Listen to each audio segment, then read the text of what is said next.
I want to continue on the same thing that I was talking about last night. And last night we talked about, and I hope we're all able to agree that there's a difference between pain, which is pain and the displeasure associated with the physical senses, and suffering, which arises in the mind. So we can see that suffering originates in the mind. And we also saw that suffering, when it arises, is related to a kind of resistance that takes place. So, what is suffering? And where does it come from? Suffering, if you think about it, what exactly is suffering? It's a kind of emotion, is it not? Yes.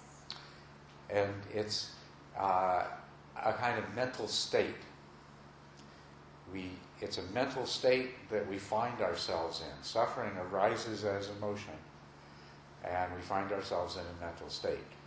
And the other thing that we talked about last night is that suffering is a kind of dissatisfaction. And it actually works the other way around. Dissatisfaction is a kind of suffering. So dissatisfaction and suffering are really the same thing. What we call suffering is just a more extreme form of it. But that mental state that we call suffering is a mental state of dissatisfaction.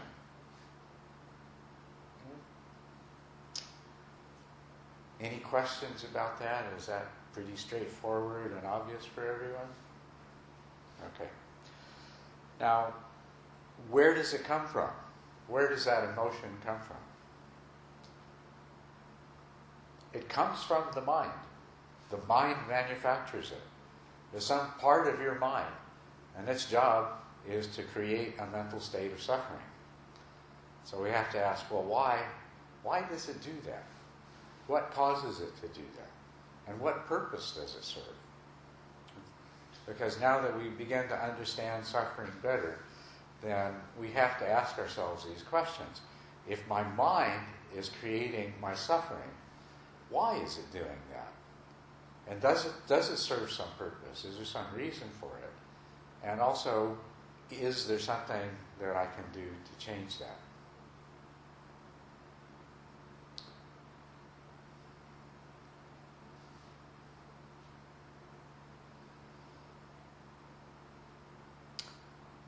Dissatisfaction. We experience dissatisfaction. When we have physical pain, it causes a sense of dissatisfaction to arise, and it creates suffering. What does the state of dissatisfaction do to us?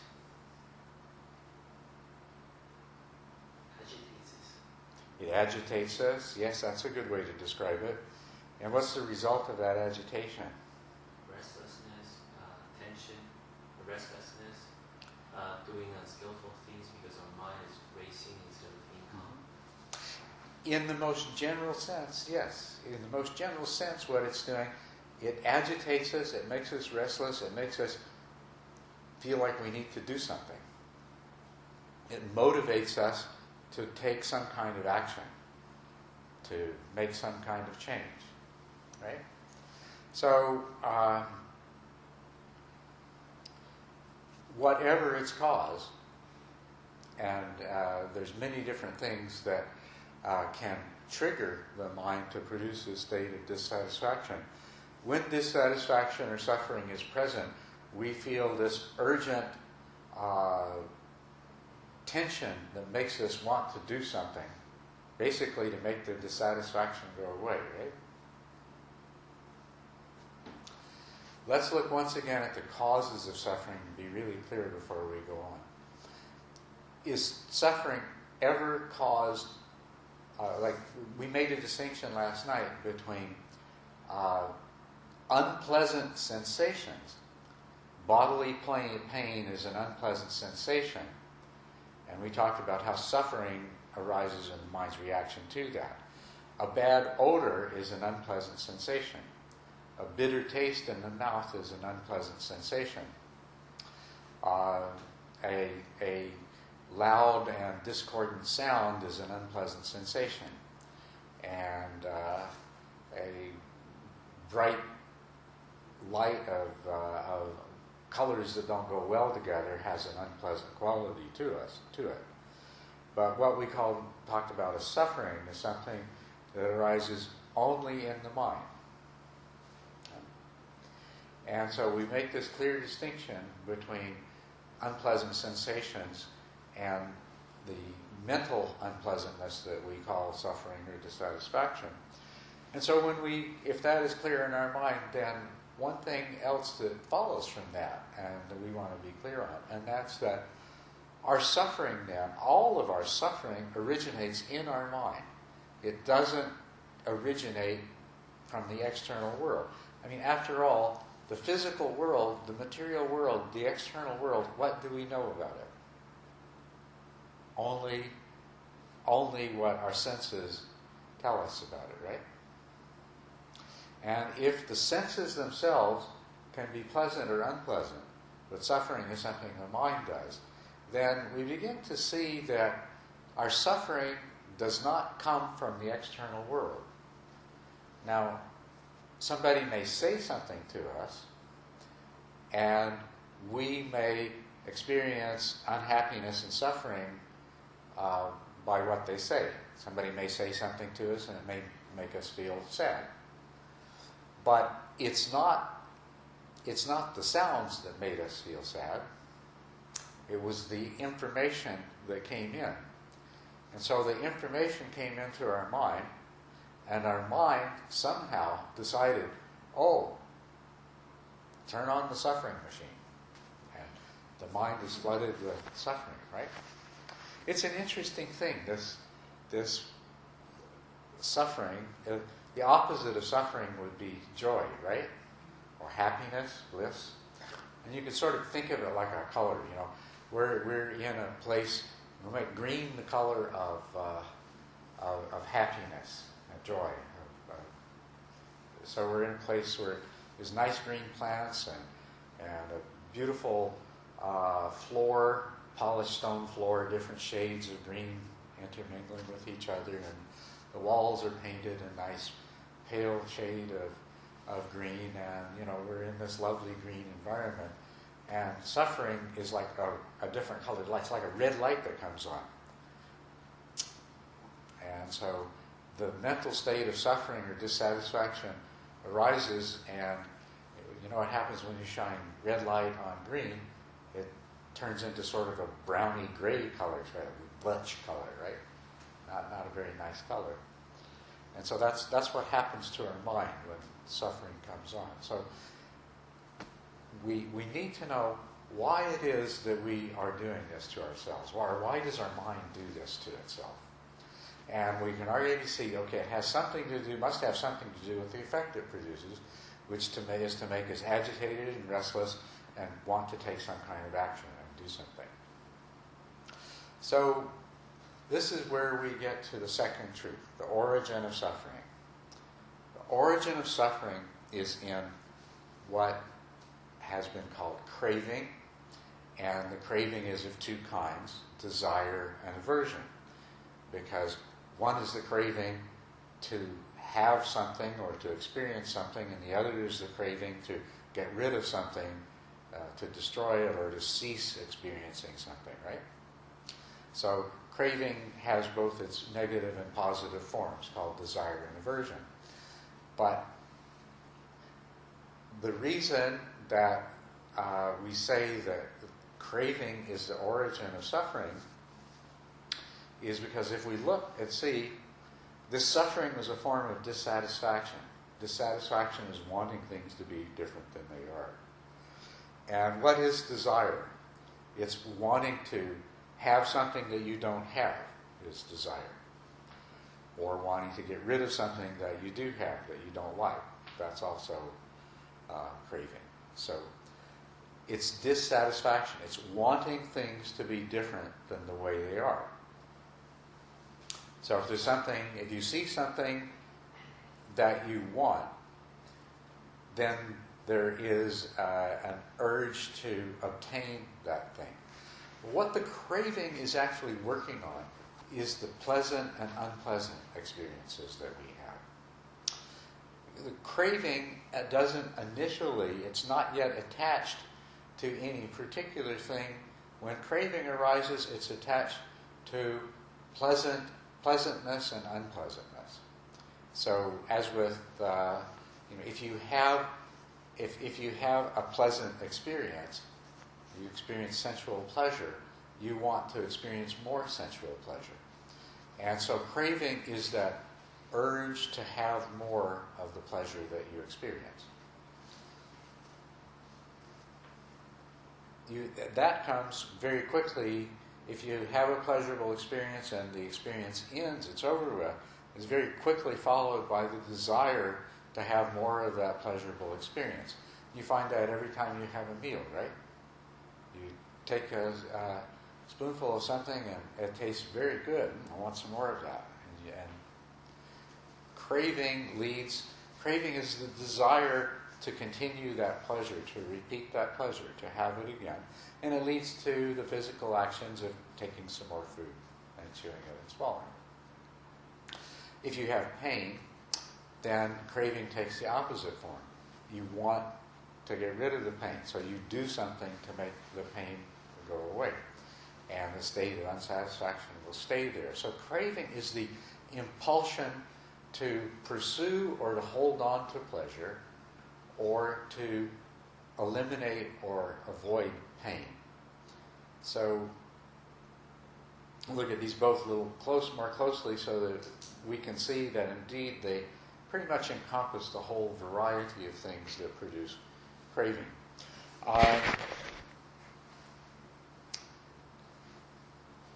When we have something and it pleases us, we don't want to lose that. So even before the pleasure has gone, the craving is already arriving. We already have this impulsion to hold on to it, to prevent its loss. As it starts to go away, we experience stronger and stronger dissatisfaction and the need to pursue it. So it's both in wanting what we don't have and also wanting to hold on to what we do have. And of course, the reality is that everything is impermanent. So there is no pleasure that we have that we can hold on to. It's always passing away. And our sources of pleasure, sensual pleasure, the sensations, they require some sort of a recreation of the circumstances that give rise to the pleasure, because they're always passing away. So there's not so much difference between wanting something that you completely don't have and wanting to hold on to what you do have. The dynamics are the same. Because if you already have it, you're already losing it. And there is a desire to hold on to it. And of course, we know this. If you anything that you have, the thought of losing it, if it were stolen or destroyed or lost or something like that, is disturbing to you. Sufficiently so that it always activates this need in us to protect what we have. And so we do many things all the time to protect the things that we already have. So we see that even the subtle dissatisfaction of the fear of losing what we already have is always operating. So you're saying that the feeling that you want something that you can't get and try to get it is the same as the feeling that when you already have it, you don't want it to go away? You want it. Yes. That's when if you look closely, if you look at it at the superficial level of the world, then they seem to be similar but not quite the same. But if you look more closely, the thing that you have or the thing that you don't have that you want, both of them, you're viewing them that this is the thing that gives me pleasure. And you want that pleasure. You have the urge to obtain or sustain that pleasure. So the craving is the same. The urge is the same. The specific action it leads to might be different. If it's something that you don't have, the action will be something of a slightly different nature to obtain it than if it's something that you do have that you want to protect. But the craving aspect of it and the rootedness of that in the experience of pleasure in association with it, that's basically the same. And the same thing is true of the other pair regarding pain. If you have some source of pain already present, of course you want to get rid of it. If you foresee the possibility that something will cause you pain, then you want to avoid it. The craving is the same. It's the craving it is the aversion side of craving that wants to eliminate pain. It wants to eliminate either the pain that you have or the pain that you might have in the future. So up to this point, you can see that, yes, they are similar. Beyond this point, they become different. But up to this point, this is the craving part of it. The craving is that internal compulsion, that impulsion, that drive towards pleasure and away from pain. That's what we mean when we say craving. And of course, we're speaking of it in the most obvious form, which is the pleasure of the senses and the pain of the body.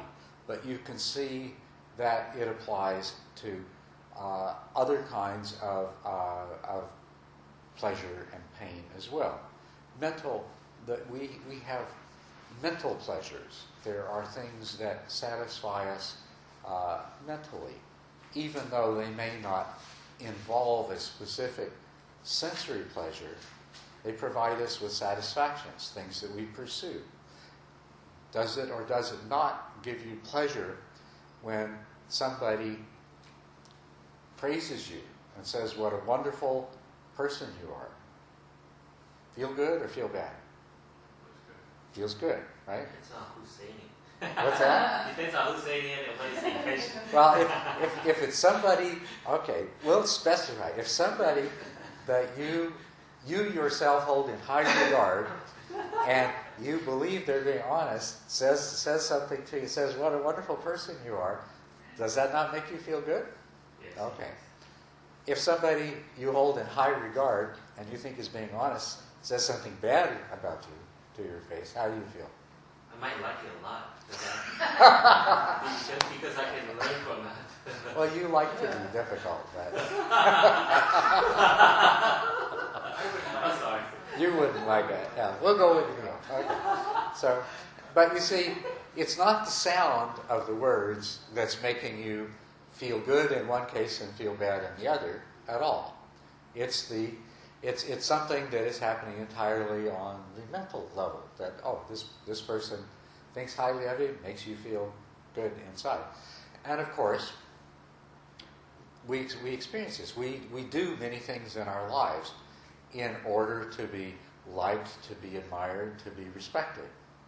And likewise, we do many things in order to avoid being disliked or disdained or looked down upon. So it's the same thing. Mental pleasure and mental unhappiness or displeasure in any form that it arises also gives rise to craving.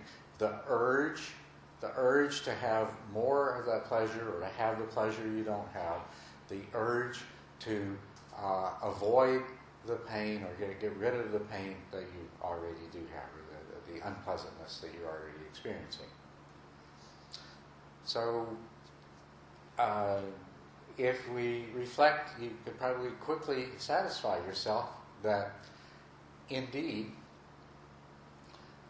everything that you can imagine that is pleasurable in one form or another, mental or physical, tends to give rise to this craving, this urge to have more of it, and or if it is something that is the opposite, that is causing unpleasantness anyway, it gives rise to this craving, this urge to avoid it or get rid of it. Now, of course, we have sophisticated minds, and so we can look into the future, and we can accept unpleasantness of various kinds in the present moment if we foresee greater reward and pleasure coming in the future, right? And likewise, we can, just as we can accept some unpleasantness now for the sake of greater pleasantness in the future, we can, through the active action of our intelligence, we can forego some pleasure in the present in order to avoid some greater unhappiness in the future. Although, if you think about it, we often don't do this. Often we do, but those occasions stand out in our lives when we do something, we succumb to a temptation for an immediate gratification in some sort. We respond to the craving because the urge arises for the immediate pleasure. And then later on, when we're suffering the consequences downstream, we say it wasn't worth it. Why did I do that?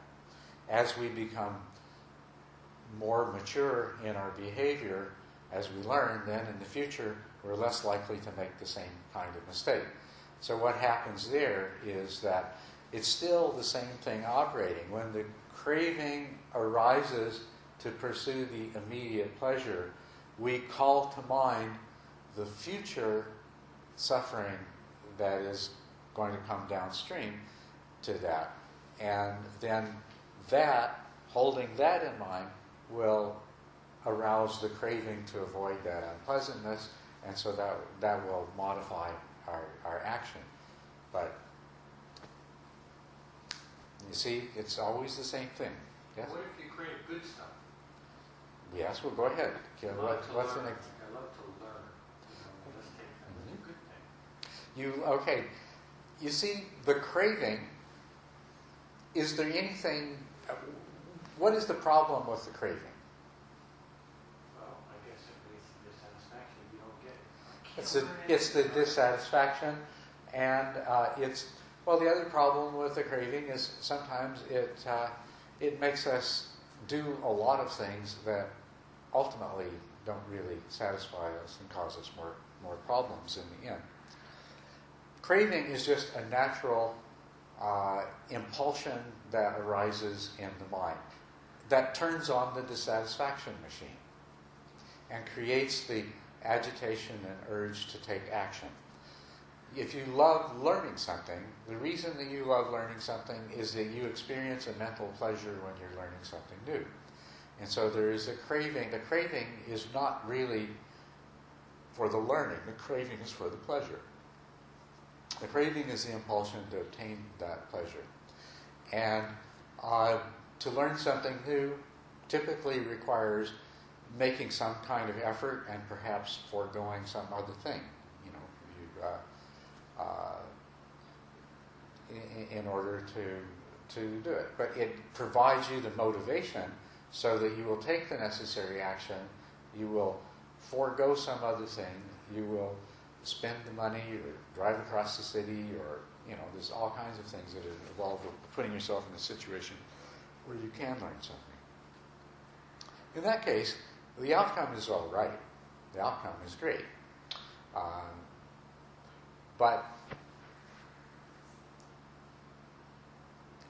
Let's just leave it at that.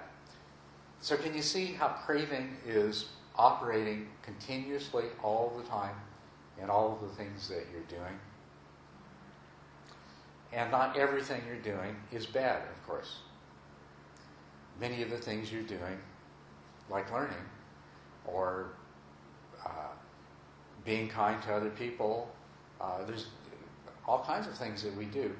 But if we look into them, we will find that we are moved to action ultimately by some kind of craving that's related to pleasure and pain. And that's quite all right. That's the way we're constructed. So let's carry it to the next step and say, okay, craving is just the impulsion. It's just what drives us, moves us in the direction of pleasure or pain. But the next thing that happens, this is where your mind assembles a program of action. The compulsion to pursue pleasure or to avoid pain, the state of agitation and energy and dissatisfaction or suffering or whatever it is present, and the next thing that follows will be an actual intention that involves some kind of action. And typically, it will involve some sort of object that your mind conceives of as being the instrument for delivering the pleasure, or else it may see it as the instrument that's causing the pain. And then there's the self, the body and the mind that are experiencing the pleasure or the pain. And so the intention arises that this body and mind will perform an action, and that action will cause some sort of effect in terms of the object that's perceived. Right? So this is where it becomes concretized. So we may say, you have a craving for chocolate. But if we analyze it closely, what happens is you have a craving for pleasure, and then the idea of eating chocolate arises. And so then the object, the chocolate, becomes what your mind focuses on, and the intention arises to get the chocolate, and to unwrap the chocolate, and to put it in your mouth and to chew it up. So all the different things that come, and then aha, there's the pleasure, there's the satisfaction. Or it could be much more complicated than that. The object of your desire may be a brand new Lexus that you saw in the showroom. Only thing is that before you can buy it, you've got to make some money. So you go out and you do whatever's necessary to make the money, and then you go and you buy the Lexus. Although very often you don't have quite enough money, so you go into debt instead. That's so you already get a little bit of suffering mixed in with the pleasure of driving off the lot in your new Lexus. But you see the idea there that the craving is the impulsion. Much more complicated is the actions that follow out of it. But we can break that down, and we'll see that it's not a single action, it's many series of actions, but they're all driven by the same compulsion. And there is a process involved in this. If we look at each of the individual actions, each of the individual actions involves, here you are, you're just you're a sentient being who has experienced pleasure, or either that, or has seen something that you conceive will produce pleasure, and what you want is the pleasure. But the next stage in this, where your mind creates a scenario, creates a reality, and creates a path that you can follow, and action. This is what's called grasping. Funny name for it, isn't it? That's the transit. We call it grasping because that's the way people have translated the word that the Buddha used, which is upadana. And upadana means fuel.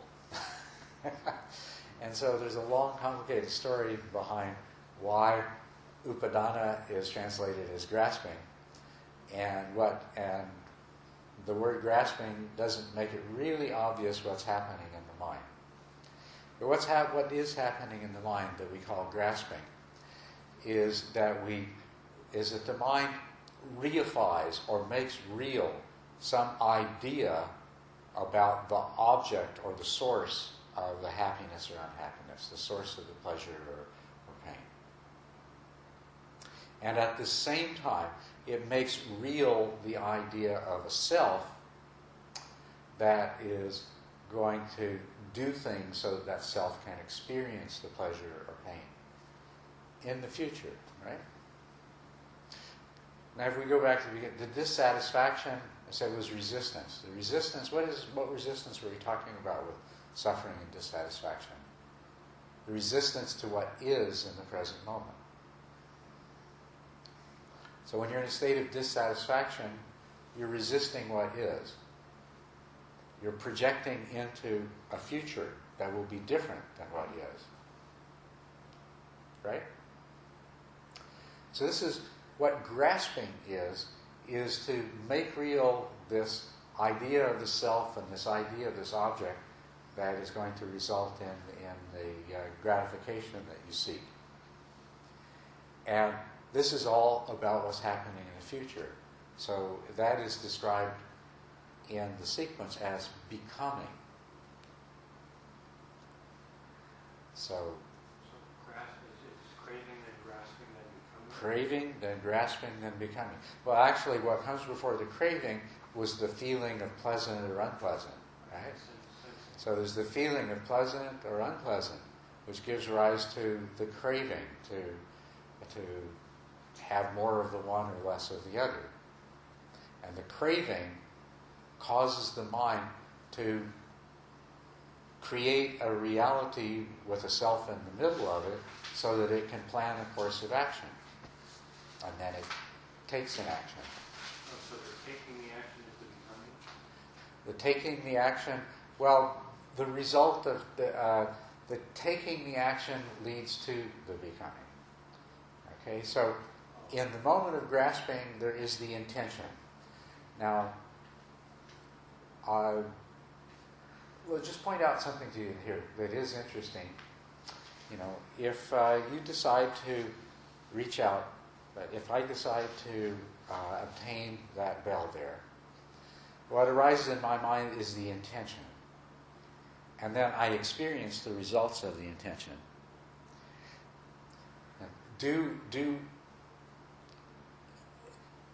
Does the entity that has the intention extend the arm? Not really. If you pay attention to your actions, you'll see the intention, by some mysterious process that we're so used to that we don't even realize how amazing it is. But we intend, I intend to scratch my head. Why, gosh, it happens. As a matter of fact, when you really notice is you intend to reach for that and it doesn't happen, then you notice that something went wrong. But most of the time, the intention leads to the action. So the becoming is where we end up at the end of the process. We're always becoming. In the next moment, if you want something, then you have the dissatisfaction of being in the state of not having, and you're trying to become to the state of having. First, there will be many intermediate becomings, right? And this process takes place over and over again, instant by instant. But and it's very the interesting thing about it is what happens in each instant is the same thing what happens in each minute and each hour and each day. Over the longer periods of time, it's the same process. So you see something you want, there is the desire, there is the grasping, and then you become the being. First of all, you become the being that's in the state of dissatisfaction that wants it. And then the intentions arise and the actions take place. But as a result of that, then you become the being that has this thing. Well, then you have it, and now you don't want to lose it. Or if it's a sensory pleasure, you have it, and by the time you're having it, it's already starting to go away. And so you already have to start worrying about the next bite or the next repetition of the event that gives you the pleasure, right? So the period of satisfaction tends to be relatively brief before the next kind of dissatisfaction sets in. And that's the story of our life. And this is how the suffering is always present. We're always in some kind of state of dissatisfaction.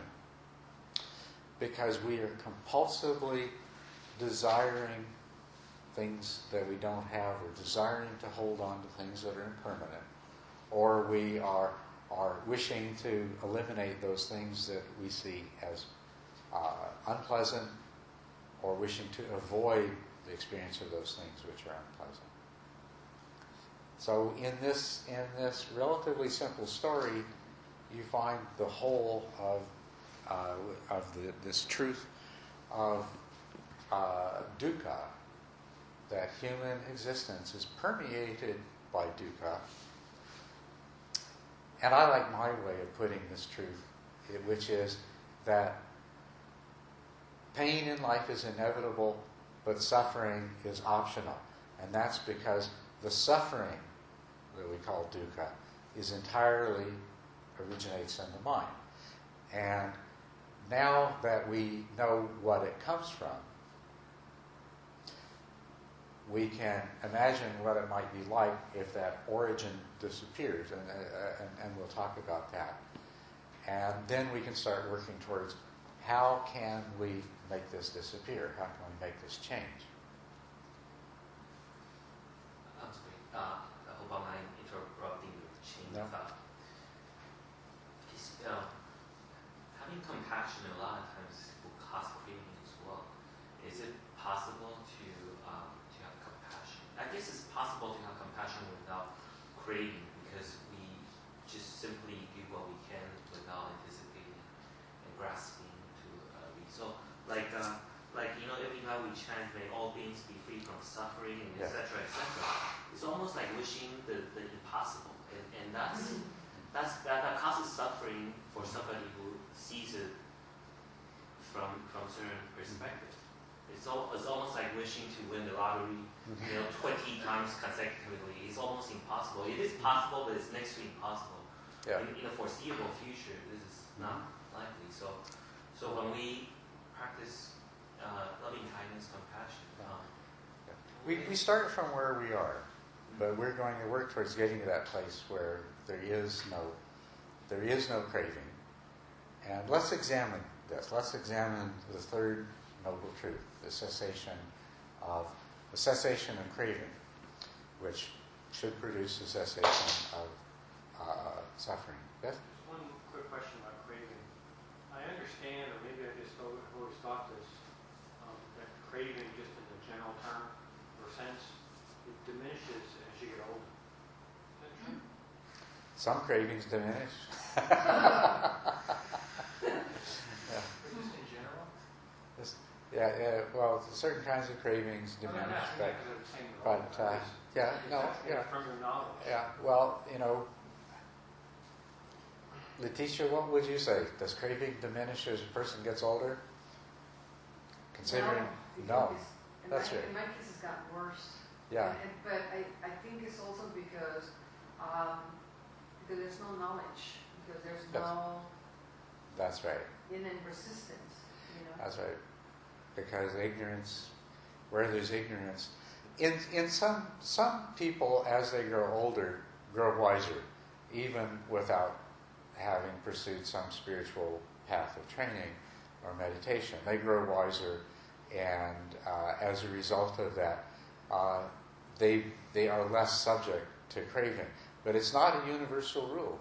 I mean, if you were to go out and examine a bunch of people in their 80s, for example, and see if they have less craving than you do, they may have different kinds of craving, because that changes. But some of them will have much more intense craving than you. For some, craving is one of those things that the more it's exercised, the stronger it becomes. It becomes more empowered through being present without restraint. Like a kid, you give in to him and he doesn't. Yeah, right. Yeah. Or it's a habit. Whatever the neuronal pathway in the brain is that results in craving, it just gets stronger and stronger as years go by. So in some people you would find less craving, but in other people you find more craving. So the passage of time is not, it's only a solution in the sense that when you die, that massive craving is cut off. So do you think that we can control our suffering with our mind? Can we control our suffering? Can we decide not to suffer so much? Well, that's what we're going to examine right now. So if we see that life is characterized by dukkha, which is the suffering generated by the mind as a result of craving, then the third truth is about the cessation of craving. So, and really, let's put it this way, if we could get rid of craving, what would that be like? Yeah. Okay. Now,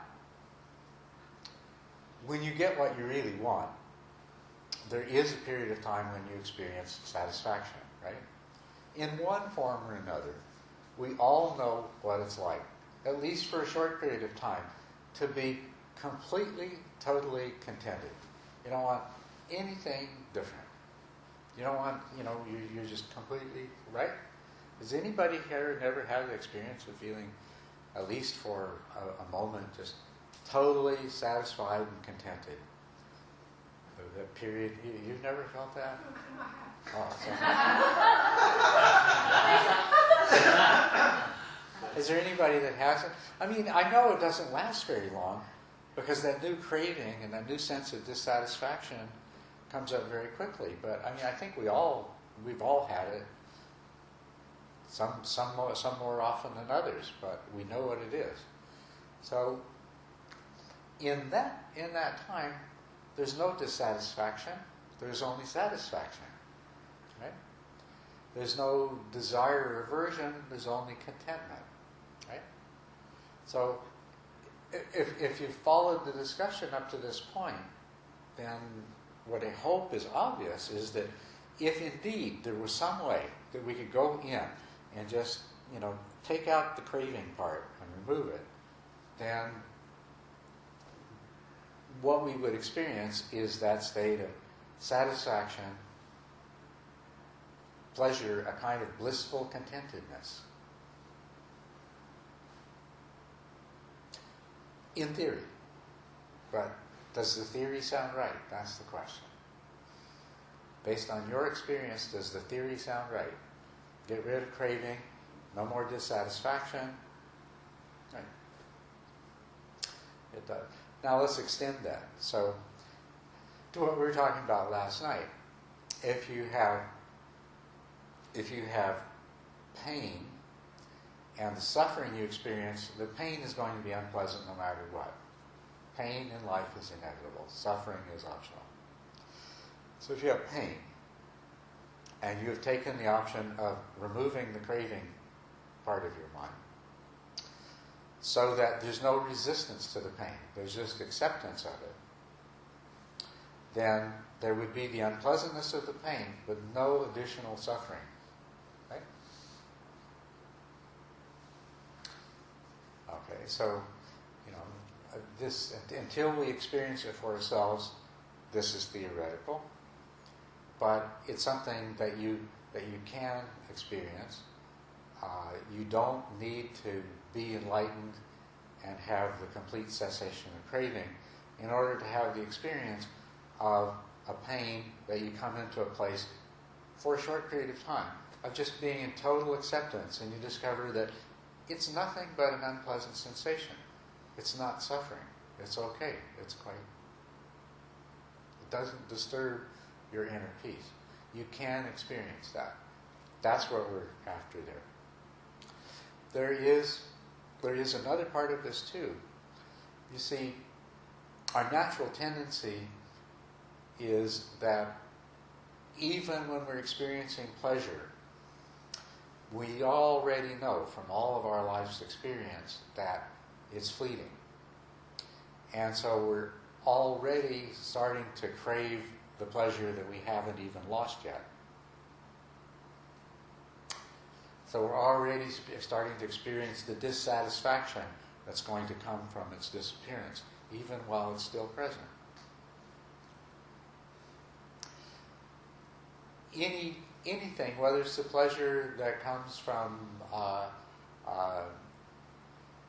eating a delicious bite of food, or sex or getting a new Lexus, whatever it is, the pleasure associated with that will diminish. From the time it arrives, it begins to diminish, right? Now, if you have craving, as soon as you sense that fading, you begin to experience a dissatisfaction, a restlessness, wanting either to hold on to that pleasure or to find some other pleasure to replace it. Is that your experience? If you think about it? Imagine if you had no craving, so that even though the pleasure from this food or this sex or this new Lexus is fading, you could still savor it every moment. Even though it's passing away, you could still savor the wonder of that pleasure without being distracted from it and drawn away from it by the worry about the fact that it's going away. So, if you had no craving, you would still experience pleasure and pain. But without craving, what you should find is that pain is no bother, and that not that you still experience pleasure. There's no reason why the pleasure has gone away. And if anything, you experience it more fully because you're just allowing it to be. You're not grasping onto it. You're not worrying about losing it. You're not reacting to the fact that it is indeed diminishing. Yes? It just seems contradictory to say that you would enjoy but not care if it's gone. Doesn't that seem to be contradictory? That's contradictory to our experience. Yes. Because what happens automatically is that we crave and we grasp.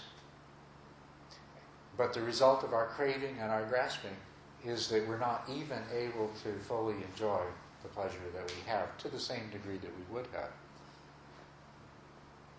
But when you enjoy something, that means you're glad it's happening. Yes. So suddenly, it stopped. And then, okay, that's fine. Yes, So, that's but it. it Yes. seems, Can you imagine that? well, I'm trying to. Yeah, it's not a part.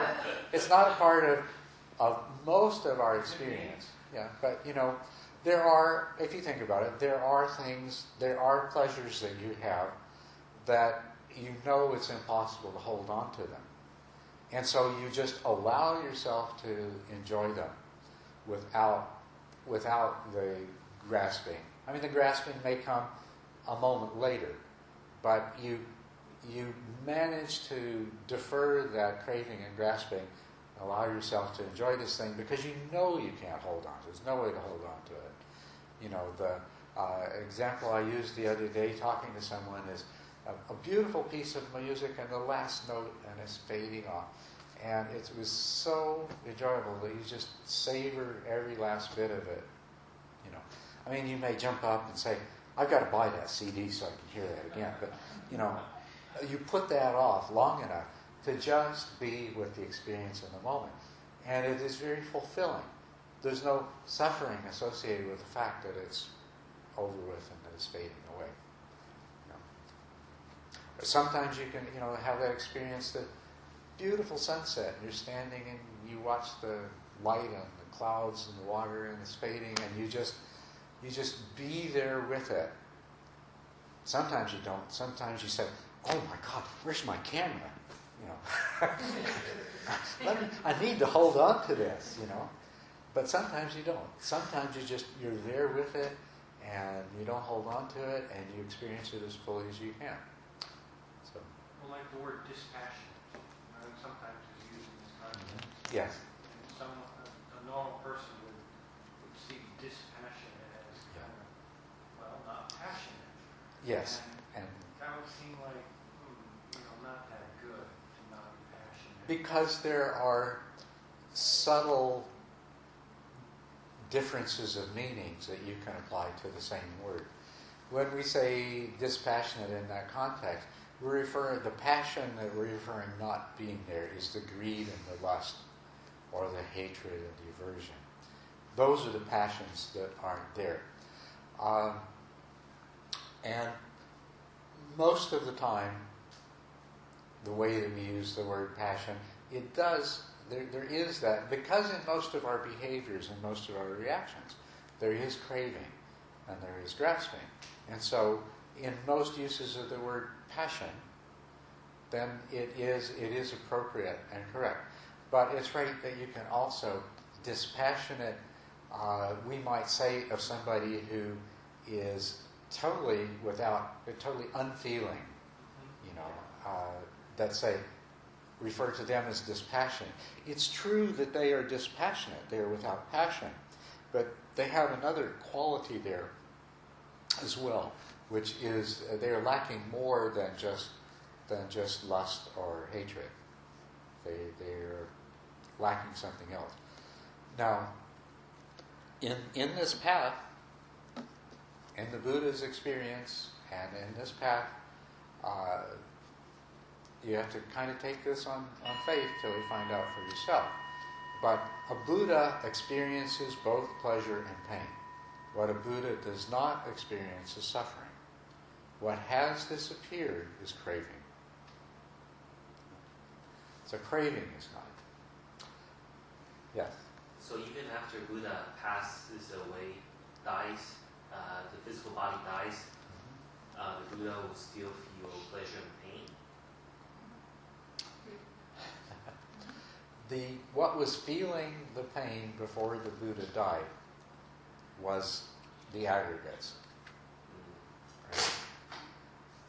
So what this gets into, is what is a Buddha? And to answer the question of what is a Buddha, we have to answer the question of what we are, which is the next place that we want to go with this discussion.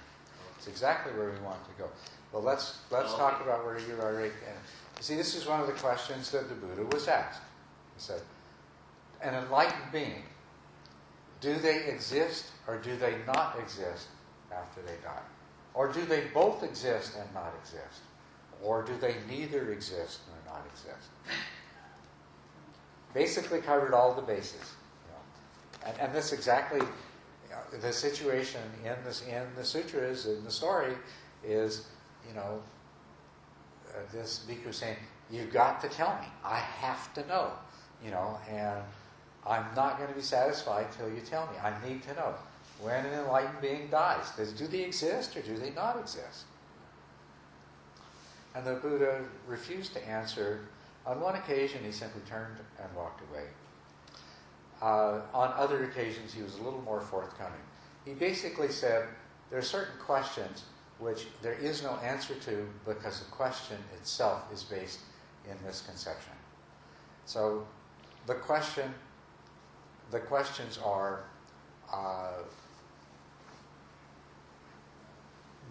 where did the world come from? Is the world eternal? Is the world infinite? Where did I come from?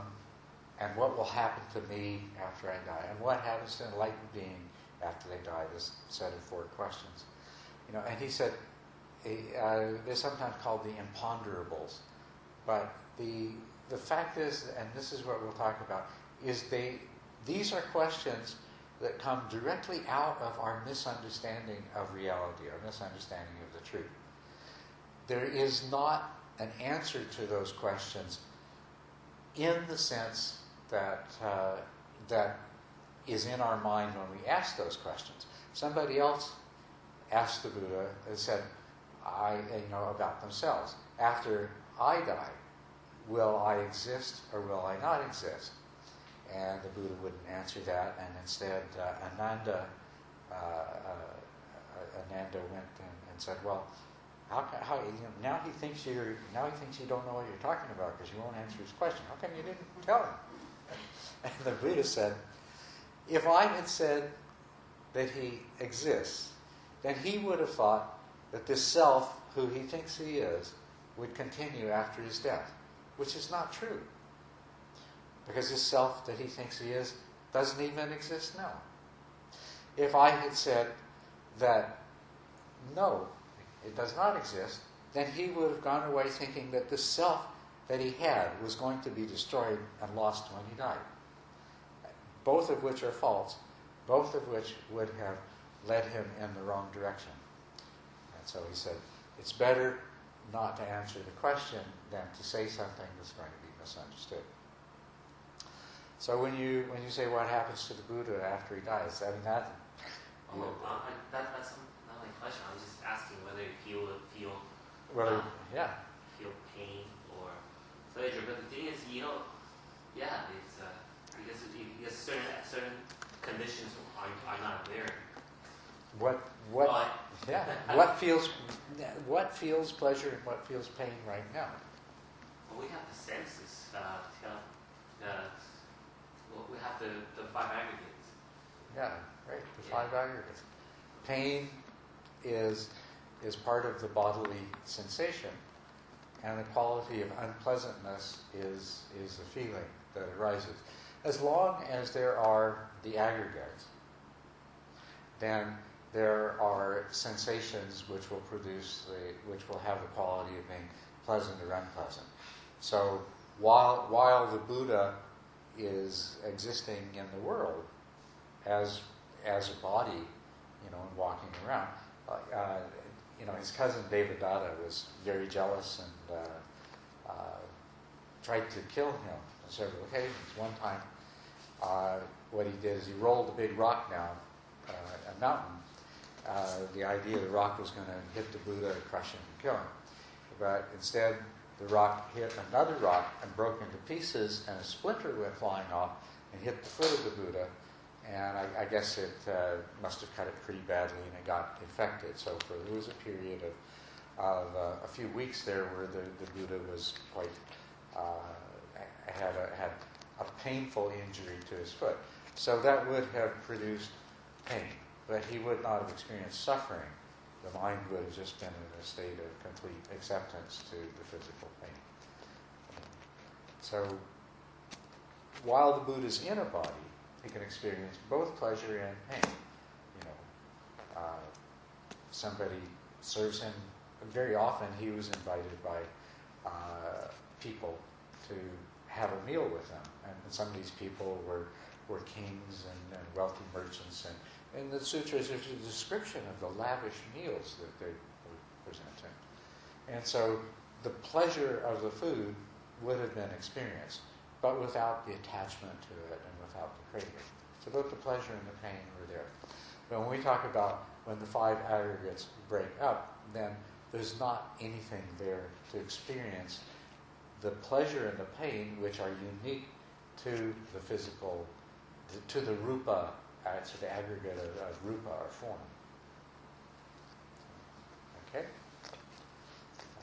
But yeah, we where we need to go with this next is, okay, when you experience pleasure or pain, who is experiencing the pleasure or pain? The reason that we need to go into this is I'm not sure that we really satisfied ourselves, but I hope we did.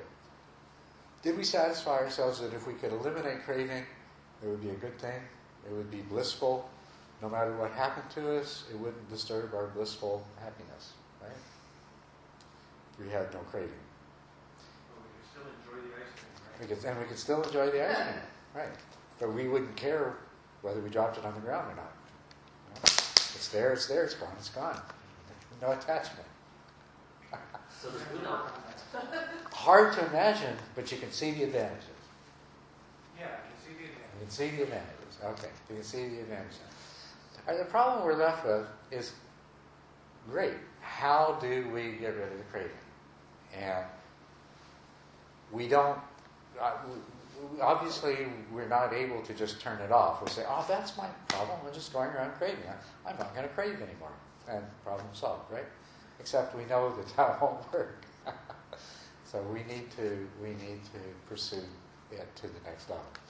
The next level, craving, desire, and aversion are one of the three unwholesome roots of our experiences and our actions. The third unwholesome root is ignorance. And what it said of the relationship between the three is that wherever there is ignorance, there will be desire or aversion, or sometimes both. Craving will be present. It depends on on ignorance. And this ignorance is, this is what we will pursue next. The ignorance, very specifically, is regarding the true nature of reality. It's ignorance of the true nature of things, of the way things really are. We currently experience an illusion. The illusion that we experience is that that I, myself, is one kind of object existing in a world of objects. That is the illusion. Now, that doesn't mean that I don't exist, but what it means is what I'm referring to with the word I is not the kind of self that our mind thinks it is.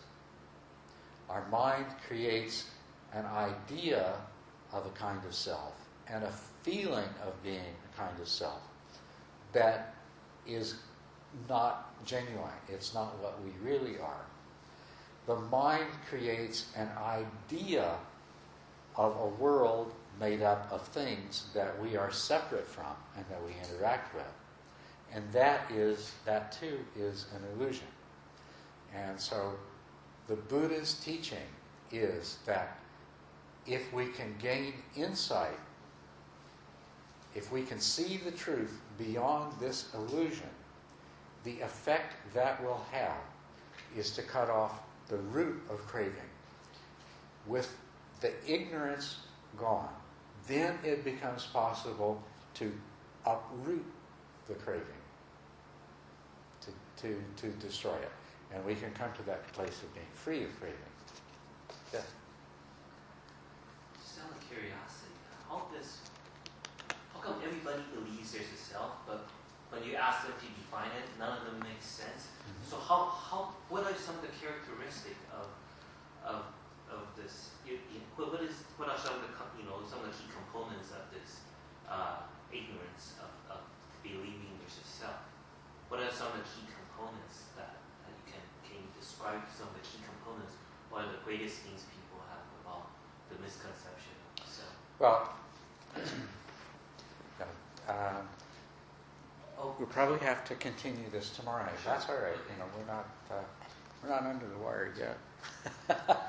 I still got a little bit of time yet. There's a question over there. Just what we're going to do is specifically look at the ideas that we have of the kind of self that we are, and what are the ways in which that is wrong. The ideas we have of the kind of world we live in and the kind of objects that make it up, and specifically how they're wrong. And then also where the mind comes up with this illusion. So that's what we're going to talk about. Yeah. Could we and do we have to know the pleasure is come with the craving? Do we have to know that the pleasure... And could we know... And do we have to... know that the pleasure is... and the craving, same time? Oh, the pleasure and the craving, Yeah. that they come... So we differentiate them. When they come, I think maybe what she's saying is, can we just, should we know about the differences and should is it possible to be aware of the differences? Yes, absolutely, it is, and this is part of the practice and the training. As your mind becomes clear and sharp and stable, you can examine your experiences of pleasant and unpleasant, and you can see clearly the pleasantness or the unpleasantness, and then you can see following that the reaction of the mind, the craving. And as you watch, you'll see the craving leads to the grasping. So you can see that. It is possible to see that, and we should try to see that. And of course, the way to see that is to look for it. We're constantly having pleasant and unpleasant experiences. Last night we were talking about if you have a pain in your body when you're meditating, and your mind is calm and it's clear, that's a very good time to to look at the pain and see there's the sensation, and then there's the unpleasant quality of it. And then you can see the mind's reaction to that as being something separate. The craving to have the pain go away, you can see that as being separate from the unpleasantness. And then at other times, like during the meditation, when you go to eat lunch, your mind is still clear and focused. And if you stay clear and focused, if you move slowly and very mindfully, and you take a bite of some food, and it's pleasant, you can experience the pleasantness, and you can see the craving as being something separate that comes up, separate from the actual pleasantness itself. And so you want to do that. Yes, you want to do that. When you can do that, you're now practicing. You're practicing insight. You're beginning to see things as they really are. Okay? This is happening all of the time. So you have unlimited opportunities. Almost every moment of your life is an opportunity to see these things and to satisfy yourself that they're true. Because no matter how clearly I might describe this, no matter how clearly somebody might describe this in a book you read, there is nothing like seeing it for yourself and having that experience of, it's really true. This is really what's happening. And the more often you see it, the more you understand. And the better your understanding is that, this is really true. This is not just a nice fairy story that we're being told. Okay? All right. Well, thank you very much. And I'm going to suggest that we take a little break right now. Maybe 5-10 minutes, whatever it is. Well, actually, this bell's going to ring in 15 minutes.